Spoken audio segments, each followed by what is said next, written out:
Tonight, an attack on a San Diego mosque kills 3 men. It is extremely outrageous to target a place of worship. The 2 teens opened fire in what police are calling a hate crime. The security guard who may have saved lives. The Pentagon walks away from a U.S.-Canada defense program in place for more than 80 years. My initial reaction is stupid foolishness. Why now and what it means for Canada's defense. Over the line comes Newhook, shooting, scores! A big Game 7 win for the Montreal Canadiens, keeping their Stanley Cup dream alive. From CBC News, this is The National with Chief Correspondent Adrian Arsenault. Thanks for joining us. We begin tonight in California. San Diego reeling after a deadly shooting, police say, by 2 teens targeting a mosque filled with children. 3 men were shot dead, including a mosque security guard who tonight police are calling a hero. None of the children inside were hurt. The teen suspects are dead, as police report that the mother of one shooter was giving them information as they descended on the crime scene. Sheehan Desjardins shows us how the attack unfolded and why police are calling this a hate crime. Everybody back 50 feet. End of this red fence. End of this red fence. San Diego police trying to get everyone out of the largest mosque in the city after 2 teenage gunmen opened fire in what police are investigating as a hate crime. We have 3 confirmed adults that are deceased at the Islamic Center. The 3 adult men found dead just outside, one of them a security guard who police say leapt into action. I think it's fair to say his actions were heroic, and undoubtedly he saved lives today. Well, inside a school filled with children, all safe. And I tell you what got me, watching the kids come running out. Just thankful to be alive. The 2 male teenagers aged 17 and 18 found dead in a vehicle nearby with what appear to be self-inflicted gunshot wounds. Inside the vehicle were anti-Islamic writings, according to several U.S. media reports. Police now say one of the teens' mothers made a terrible discovery this morning and called police. She believed her son was suicidal, and she began to share information that several of her weapons were missing. Her vehicle was missing, in addition to her son. She also said her son and his friend were dressed in camo. This counterterrorism expert believes the investigation will be extensive. Certainly there will be warrants garnered also as quickly as possible to understand the subjects' patterns of behavior leading up to this incident, whom they were in contact with. There will be ballistic and forensic evidence. Right now, though, the neighborhood is in shock. It's very sad, especially in the mosque. They didn't do anything at all, and they do not deserve that. A once safe space now shattered by bullets. The other mosques and all the places of worship in our beautiful city should always be protected. It is extremely outrageous to target a place of worship. And a community left shaken, asking for prayers. Sheehan Desjardins, CBC News, Toronto. The U.S. has announced it is hitting pause on a joint defense initiative with Canada that's been around since 1940. Katie Simpson with why the Trump administration says it is making the move and how Canada is answering. Let's be clear about the relationship as it stands right now. The Canada-U.S. relationship is facing yet another challenge, with the Trump administration pulling back from a government working group dedicated to North American defense. My initial reaction is stupid foolishness. Once again, the Americans want to talk to themselves instead of talking to other people. The announcement came on social media. Canada has failed to make credible progress on its defense commitments, said a senior U.S. official. And so the U.S. is pausing the Permanent Joint Board on Defense, adding, "We can no longer avoid the gaps between rhetoric and reality." The post also includes a link to the Prime Minister's pointed critique of Trump's disruptive foreign policy. We are in the midst of a rupture, not a transition. The board was first launched by Prime Minister Mackenzie King and President Franklin D. Roosevelt. It was formed as a bilateral between Canada and the U.S., and during the Second World War, its purpose was to develop coordinated defense for North America against the Axis. In modern times, officials held top-secret discussions about Arctic security strategy and the modernization of NORAD, planning that will now become harder, according to the former Canadian co-chair of the group. I'm disappointed.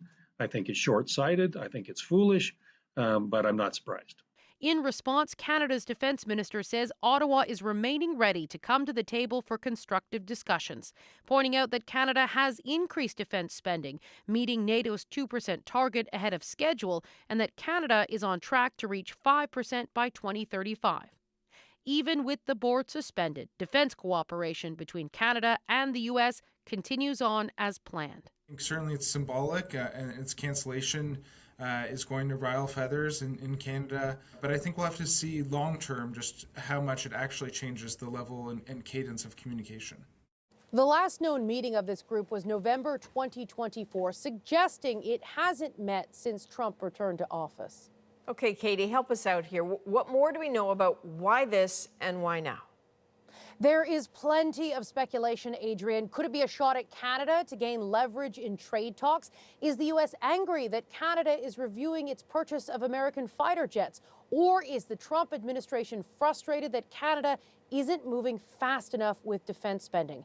Experts say all three could be valid. All right, that is Katie Simpson in Washington. Thanks, Katie. U.S. Democrats say they will fight a proposed fund of more than $1.7 billion to compensate allies of Donald Trump who say they were targeted by the Biden administration. The Department of Justice announced the idea today, just as the president dropped a $10 billion lawsuit against the IRS for having released his tax returns. Democrats called the fund a slush fund that would encourage false claims of government persecution. Well, some breaking news now. The Montreal Canadiens have scored a big win in overtime, beating the Buffalo Sabres in a do-or-die Game 7 and earning a spot in the Eastern Conference Final. Over the line comes Newhook, shooting, scores! Alex Newhook! Olé! Olé! Olé! A huge Habs celebration on the ice in Buffalo after the 3-2 win. Now the Habs are set to take on the Carolina Hurricanes, with Game 1 going down on Thursday night in Raleigh. The winner of that series advances to the Stanley Cup final. Well, Sarah Levitt is outside the arena tonight in Buffalo following the game. What is the atmosphere like there? Well, Adrian, I was going to say it was subdued at the beginning because a lot of the Buffalo Sabres fans came out immediately very disappointed. And then the Habs fans came out and started to sing and dance and do the Olé. Lots of excitement about that overtime win. Obviously, some Sabres fans still cheering. Yeah, they're excited. She's saying she's excited that she got this far. Of course, the game itself was very tight. The Habs winning, getting the first goal and then getting another. But really, the Buffalo Sabres dominated this game in the second and the third. They scored 2 goals. It was really their game. And you know what? It ended up being their game to lose. And the excitement, at least at home, which I know from my colleague who was at the Bell Center at a watch party, was immense, and I'm sure they're partying a lot in Montreal right now. As you can hear, they're cheering quite a bit outside the KeyBank Center here in Buffalo. I love the city of Buffalo. I love the residents of Buffalo for hosting us. A tough game for them to lose, but it was a fabulous game for Canada. I'm feeling great. More hockey. Cleaned the ice out of the icing. Come on. They cleaned the ice. 3 minutes away. They did. This is so great. I love this team. We play with so much heart, kind of scared, but overall it was a great win. We got the goal, we got it done, and we're going to see Carolina soon.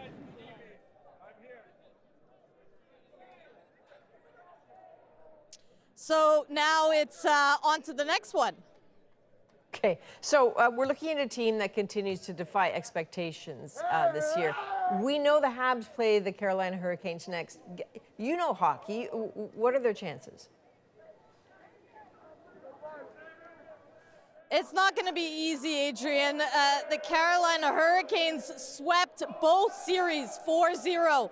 They've had a really long break.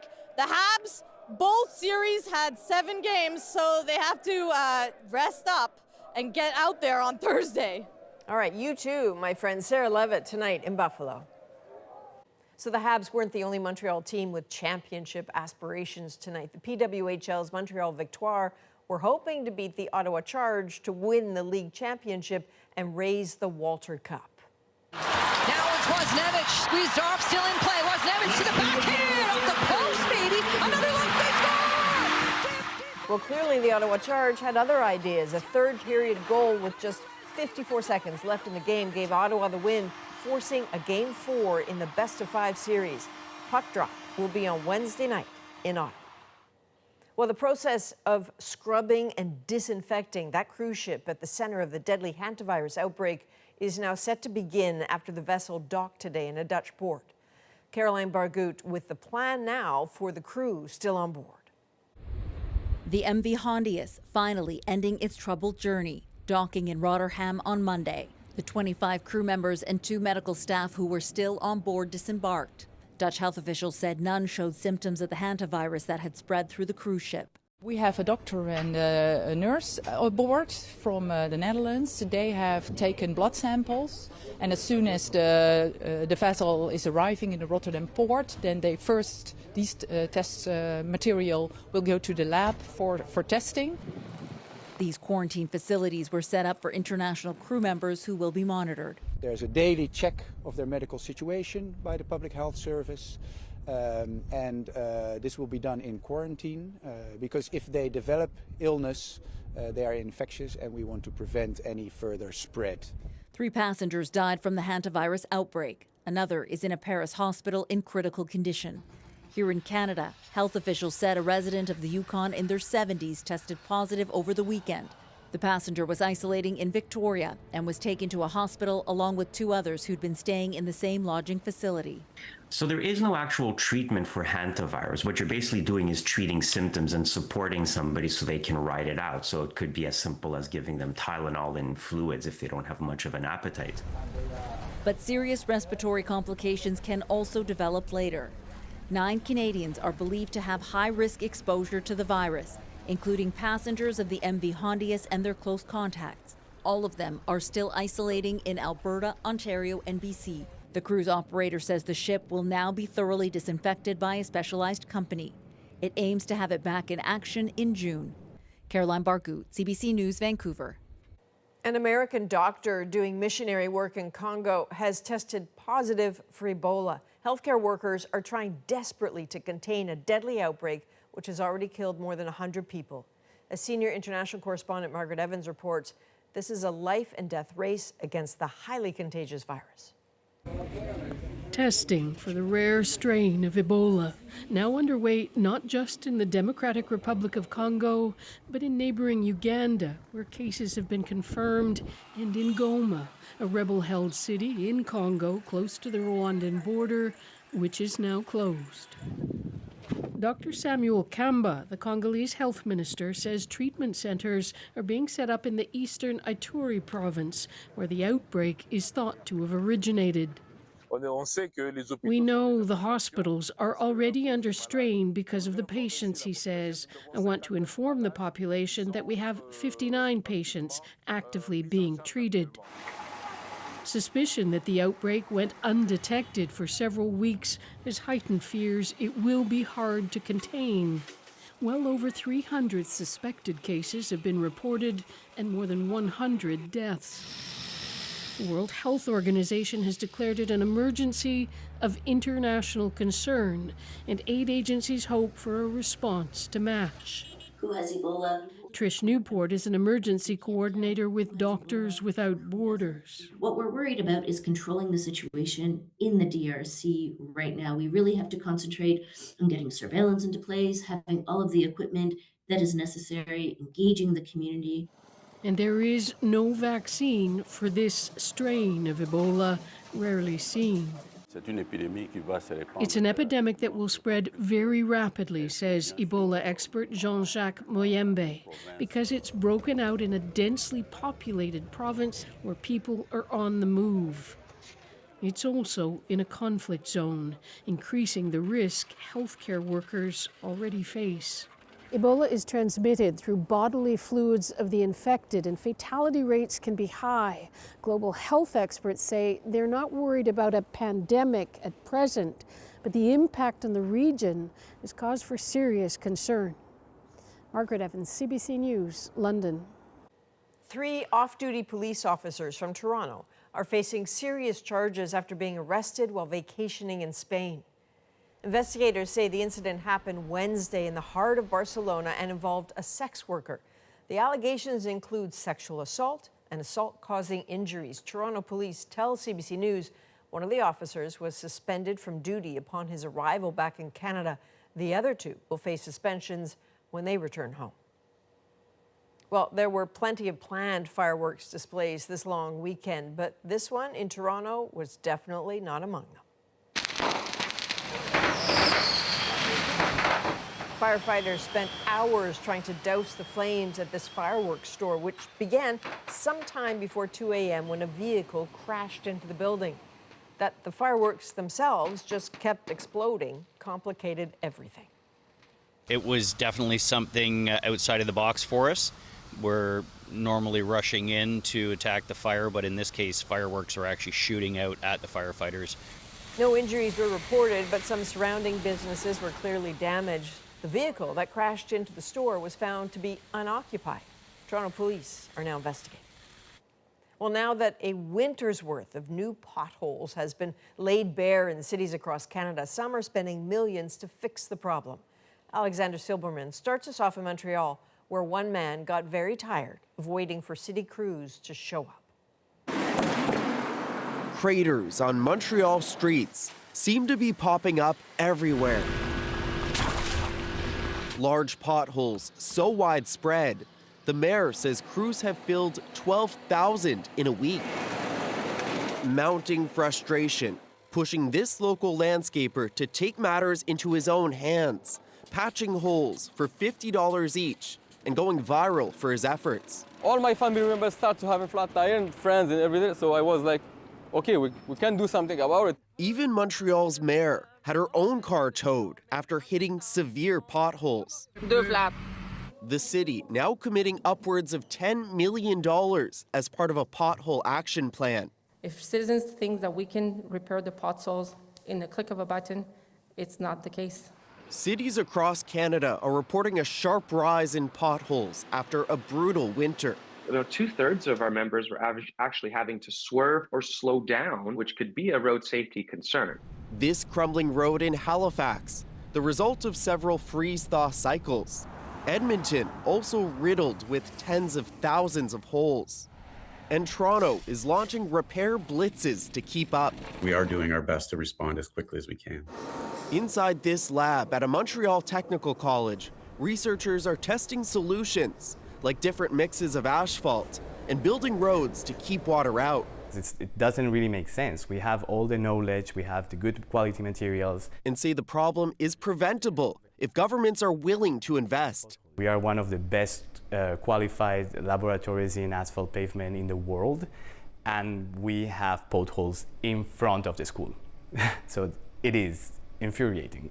With climate change causing a rise in freeze-thaw cycles, experts say cities need to invest in more resilient infrastructure now, or pay the higher price of long-term neglect. Alexander Silberman, CBC News, Montreal. Dawson City, Yukon is mourning the loss of a landmark. The Westminster Hotel was destroyed in a fire yesterday. The more than a century-old building, known locally as the Pit, dates back to the gold rush. The building has been closed since it flooded in January. No one was injured in the fire, and there is no word yet on a cause. Well, complaints are mounting in Mexico City, where residents say they are facing evictions because of the FIFA World Cup. Every 48 hours, 3 apartments are taking off from the traditional market. The tactics being used to coax people out. Skilled workers offered jobs in Canada, then turned away years into the process. I was very traumatized. Even up to now, I'm depressed. Why those deals are off the table. And a grandiose grad gift. The world is waiting for what you create with no friggin' last year debt. We're back in 2.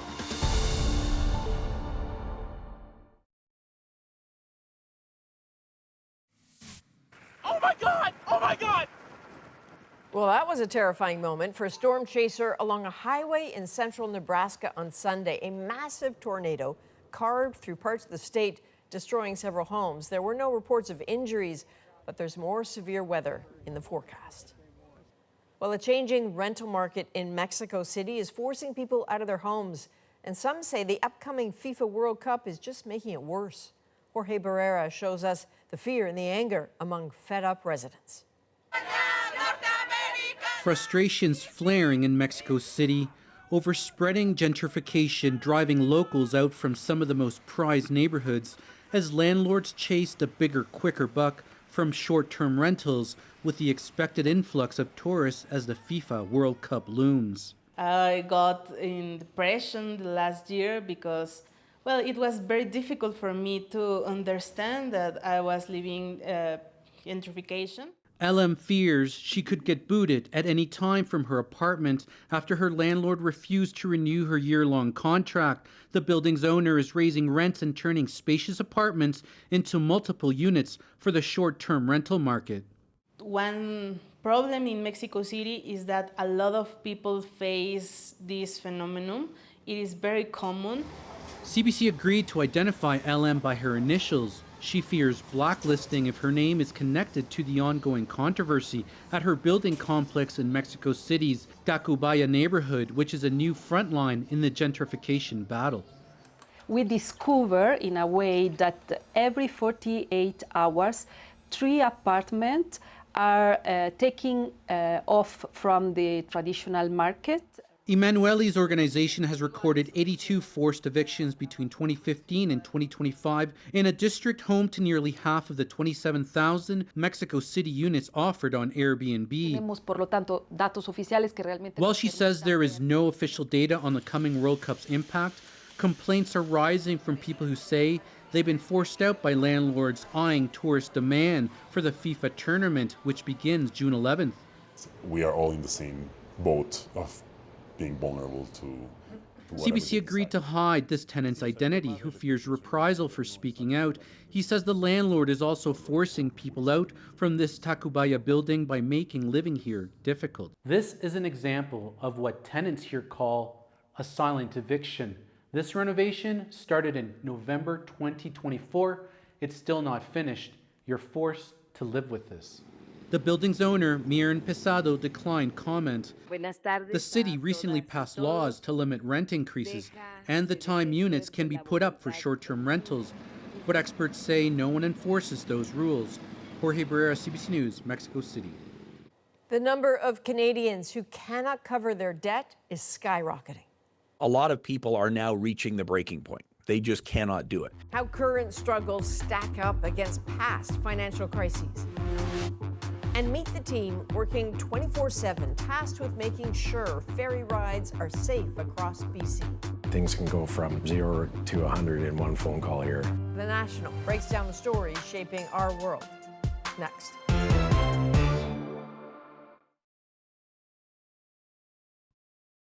A continuing care organization in Nova Scotia has rescinded a series of job offers extended to refugees.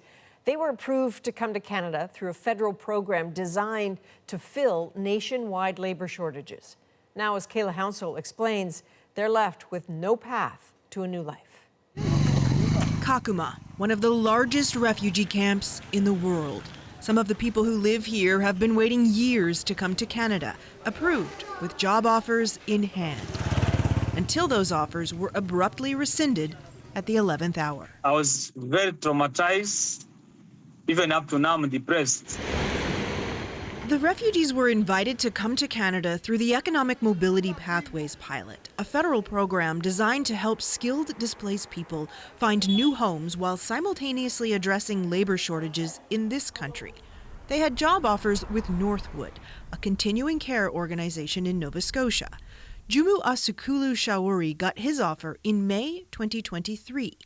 Then, in August 2025, he got this letter. Unfortunately, we are no longer in a position to proceed with the supports and positions necessary to welcome new staff. For almost 3 years, they are giving us hope. Then suddenly, you are not interested. So how can you feel? You know, I'm a human being. Northwood refused to do an interview or answer questions about this, but in a statement said the job offers were extended in good faith several years ago. But as the program's timeline extended, many of these roles were filled through local recruitment efforts. This is just not an acceptable development with an employer. This advocate says Northwood rescinded 18 job offers, and many of the candidates were in the very late stages of the program. Literally, they needed housing to be secured and they could get on a plane and they could go.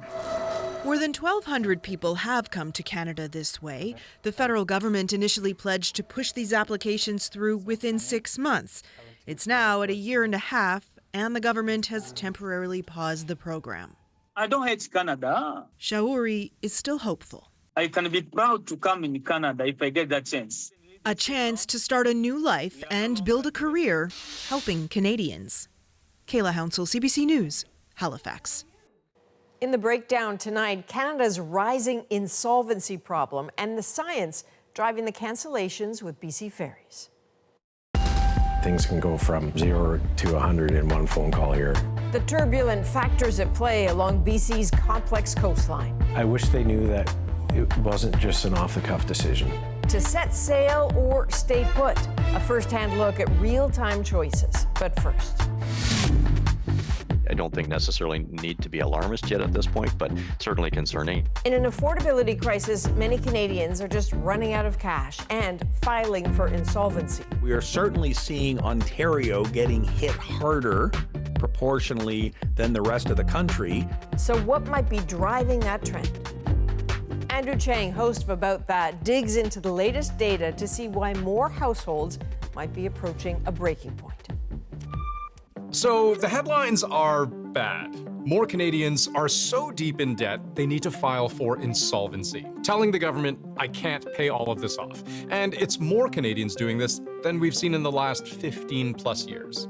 Canadians are drowning in debt. Housing and food are expensive. Coffee, beef, everything's on the rise. I only shop at Dollarama now. Everything costs more.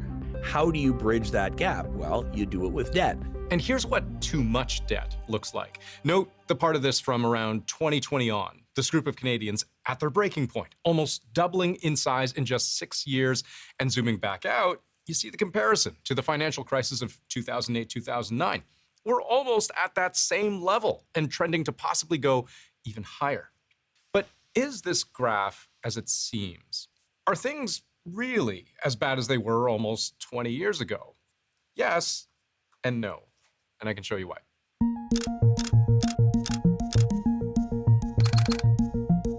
Did you know that when people talk about declaring bankruptcy in Canada, there are actually two kinds of bankruptcy you can declare. There's really bankrupt, and then there's kind of bankrupt, but not really. There are two types of insolvency proceedings for individuals in Canada. One is the consumer proposal, and the other is bankruptcy. So the headlines I was showing you earlier, they were all about consumer or personal insolvency filings. That's when people like you and me run out of money and can't pay our debts. And the two main types, actual bankruptcy, where you have your debt wiped clean, but you have to sell a bunch of your stuff, do financial counseling, and wreck your credit score for 7 years or so. Then there's the other type, which is filing for a consumer proposal. It's got many of the same features and downsides as filing for bankruptcy, but with a major difference. You get to make a deal. Your debts get slashed by more than half in some cases, but you have to commit to regular payments. In exchange, you get to retain your assets, expensive vehicles, jewelry, art, electronics, land, investments, inheritances. You get the idea. I explain all of this for two reasons. One, that will become much more important later on. But two, just to make clear that when we showed you this graph and these headlines, they're all talking about these two types of insolvency filings, the really heavy kind and the lighter kind. Add them together, we're at nearly 2-decade highs. But what the simple graphs don't show you is that most insolvency filings are this kind of less harsh bankruptcy. That's the middle line here. You can see, by far, the main way people actually avoid filing for bankruptcy, which is that bottom line there. But technically, you're still filing for insolvency. You're still running out of money, can't pay your debts, and are asking for help. So now you know. That's what's captured in all of these headlines today about consumer insolvencies hitting new highs in Canada.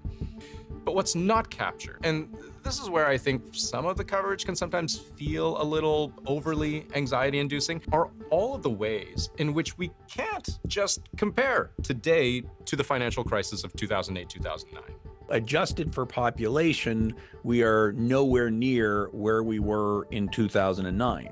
Yeah, that's a big one. If insolvency filings today are hitting roughly the same highs as almost 20 years ago, but the overall population today is much, much bigger than it was almost 20 years ago, like a pond with one dead fish is a lot worse than an ocean with one dead fish, right? Well then, so too is it pretty straightforward math to show how over a 3-month period in 2009, this many insolvencies out of this much adult population equals this percentage of the population going insolvent compared to 2026. Fewer insolvencies across a larger population is just this percentage of people hitting rock bottom. Kind of a big difference. Except now you're all like, well, not really, Andrew. 0.15 and 0.11 are still pretty close. To which I say, yeah, if you're a giant, and if you look down at these numbers as just tiny little itty-bitty percentages. But even on a small scale, 0.15% of people having a bad time is still 36% worse than 0.11% of people having a bad time. Just like if I were to ask, would you rather have 15 pianos fall on you from someone's balcony while you're walking on the street below, or would you rather just have 11 pianos fall on you? Yeah, that's what I thought. There is this resonance with 2009 and the number of filings we saw back then. But it is a different set of factors. A lot of the economic strain that we found ourselves in over the past 5 or 6 years is a contributing factor. I don't think necessarily need to be alarmist yet at this point, but certainly concerning. Point being, we should really underline and repeat what this insolvency trustee told us just a minute ago. Adjusted for population, we are nowhere near where we were in 2009. But we are significantly higher than where we were a year, 2 years, 3 years ago. Dun, dun, dun. Yes, things are still bad.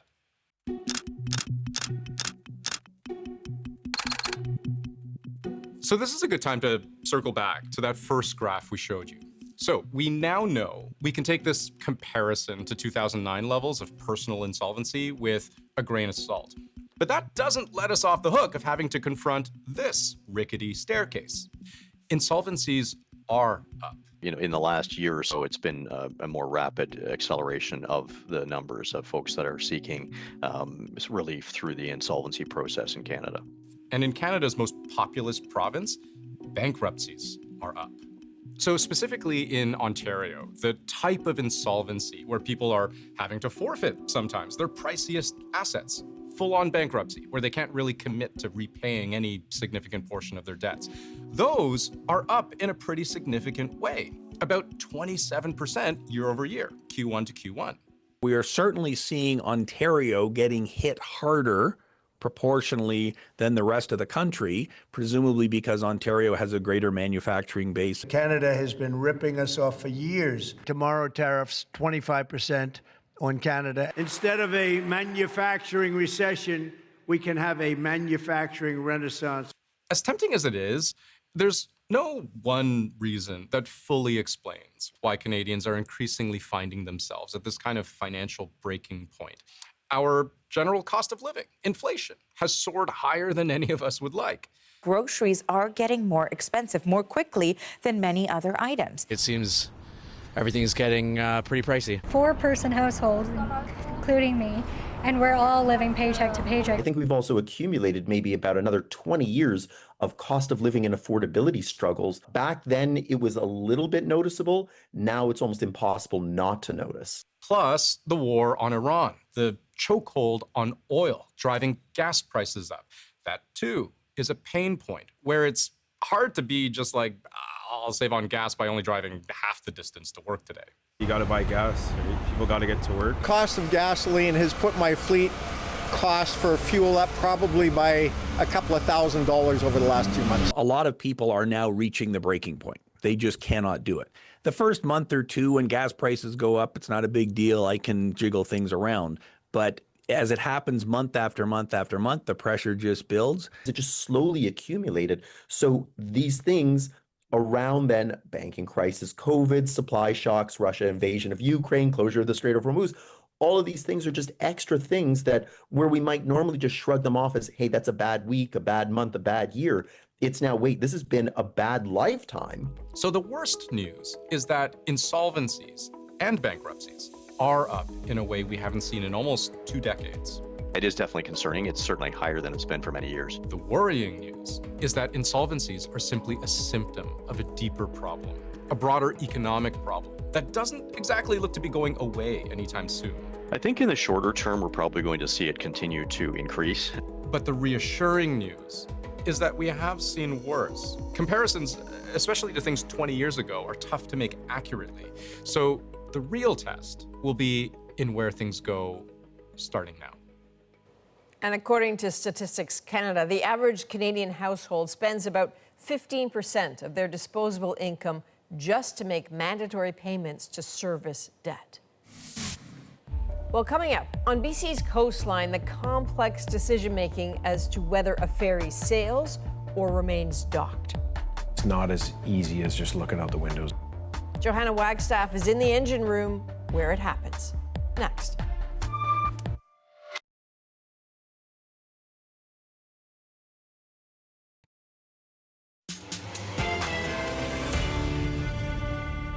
Delays and cancellations in the BC ferry system are a frustrating reality for the passengers who rely on it.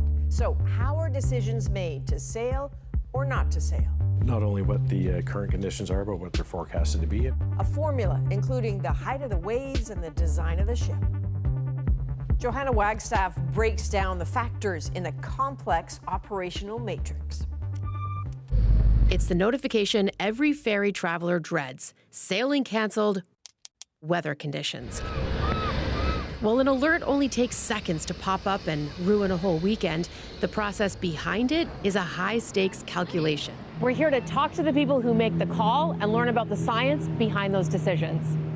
Is this like the pit? We've never called it that, I don't think, but I guess if there's one area of the company that you could call a pit, this would probably be it, yeah. This is Jason Boyd. He's not your average transit manager. He spent 28 years in the Royal Canadian Navy, commanding a massive warship before taking the helm as the director of BC Ferries Operations and Security Centre, the nerve center behind that go, no-go call. Things can go from 0 to 100 in one phone call here. Life at sea is life at sea, and the challenges at sea are the same for people in frigates or ferries. Boyd Centre runs 24 hours a day, 365 days a year. So we can look at Tsawwassen today, we can see what the traffic loads are, we can see what the weekend's looking like. So this sort of helps us anticipate what we can expect for traffic. And if we're making decisions around if we have to cancel a sailing where we might divert traffic or tell people to try somewhere else, this will help us inform that decision, right? There's no sense sending people to Duke Point if Duke Point's full for the day. Their mission is total situational awareness, responding to any unforeseen incident, planned or otherwise, weather or otherwise. Under the Canada Shipping Act, the final say always belongs to the captain or master of the vessel. They have the power to override a green light call based on what they see in front of them. But they aren't working alone. When a Pacific system shows up on the weather models, the Ops Center bridges that gap between the raw meteorological data and the actual ships out on the water. It starts with a direct line to the experts. And as we get closer to systems moving in, we'll usually bring in Environment Canada, the senior marine forecaster at Environment Canada. We'll discuss specific routes and specific areas and what the not only what the current conditions are, but what they're forecasted to be. The next step is to translate those forecasts into real-time decisions. For that, BC Ferries uses a strict, data-driven framework, the Operations Limitation Matrix. Every single ship in the fleet has one, tailored to a vessel's individual limits. It's a color-coded threshold system that evaluates wind speed, wind direction, wave height, current velocity, and the mechanical health of the vessel. Green, all parameters are clear. The vessel sails. Red, docking is no longer safe, or the ship's stability is at risk. The vessel stays tied to the dock. Then there's orange, the gray area. The parameter limits are right on the edge, and this is where the math ends and the human element begins. This gray area is where the captain's real-time observations, experience, passenger comfort comes into play, and it's a calculation of how much time they can take for the data to refine before making the call. And that call is a balance between ship design, sea state, and the physical limits of a concrete dock. I think Tsawwassen is a really good example. It's probably one of our more exposed terminals. In the winter, we often get pretty strong southeasterly winds there. And depending on the direction of the tide as well, if it's running with the tide, that amplifies things. If it's bucking against the tide, that introduces different challenges. And different ships react to those forces in entirely different ways. So a Spirit handles very differently than a coastal class. The power configuration is a lot different. How much sail is exposed to the wind affects that differently. The winds are really limiting factors on our ability to do the landing for the most part, whereas the sea state is limiting for the transit. Sometimes things are fine out at sea, but the docking surge puts them past safe limits. In other scenarios, it's reversed. The docks are protected, but the open transit gets dangerously rough. That can be incredibly frustrating for passengers waiting at a relatively calm terminal. Despite the advanced modeling, there will always be uncertainty. So when a decision is sitting in that orange zone, that's when it comes down to the ultimate sensor, the experience of the captain. Our job here in the ops center is to support the captains at sea, so whenever the captain makes his or her decision, then our job is to support them and make sure that we're communicating that decision out to our customers in a timely manner. But we are living in a changing climate. Extreme, unpredictable wind events are becoming more frequent off our coast, pushing an aging fleet of vessels, some over 50 years, to their limit. Can newer, more modern ships help solve that? We asked BC Ferries CEO Nicholas Jimenez. The tolerances are going to be higher. We can certainly get the very specific. We're actually working with the shipyard right now on the design specifications. And so we know in theory that these ships are going to run not just more efficient from a fuel economy perspective, but they're also going to have higher tolerances in terms of what they can withstand when it comes to the combination of wind and waves and tides. I wish they knew that it wasn't just an off-the-cuff decision. And it's not as easy as just looking out the windows and deciding whether we're going to sail or not. There's a lot of things that we take into consideration. We're very rarely surprised by things, even though it may seem like we're making decisions at the last minute, because our hope is to try and continue the service as much as possible. We don't like to cancel if we don't have to. Forecasts will get sharper, technology will advance, and new ship designs may offer better protection against the elements. But at the end of the day, sometimes, despite all the technology and forecasting, the sea still has the final say. Over the past 9 years, cancellations because of weather or mechanical problems are up. But the company says recently, things have been better. Well, coming up, hundreds of students get a surprise gift for graduation. The first thing I thought about was like, this is the joke. Like, this is not real. And then I think relief kind of rolled around. The words that sent the crowd into a frenzy. Next in our moment.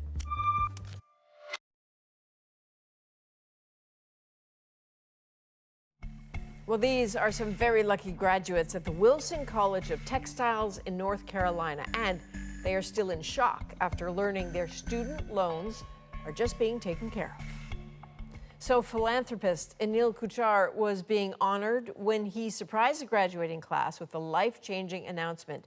His graduation gift makes our moment. My wife, Marilyn, and I are providing a graduation gift to cover all the final year educational loans. Emil Koshar, he and his wife will be paying off the student loans for graduating seniors in the class of 25 and 26. So that you can go out with greater freedom to pursue your goals, take risks, build lives. And I luckily am one of those students. Go get them! The first thing I thought about was like, this is the joke. Like, this is not real. And then I think relief kind of rolled around. His father attended the college, and he was making this large donation in honor of his father. He would be covering around 250 students. There were a lot of cheers and roars coming from students and parents, because I know it definitely helps all of them too. We honestly thought we were just walking the stage, getting our diplomas, leaving with the degree, but now we don't have to stress as much about paying off our student loans. It's such a big relief, and like I feel really grateful that I get to be a part of that graduating class. Come on, we'll save her life. Imagine how good it would feel to be able to do that for people. These loans are huge, right? The average tuition is around $25,000, so no doubt this was an enormous relief. From all of us at The National, thanks for being with us. I'm Adrienne Arsenault. Take care.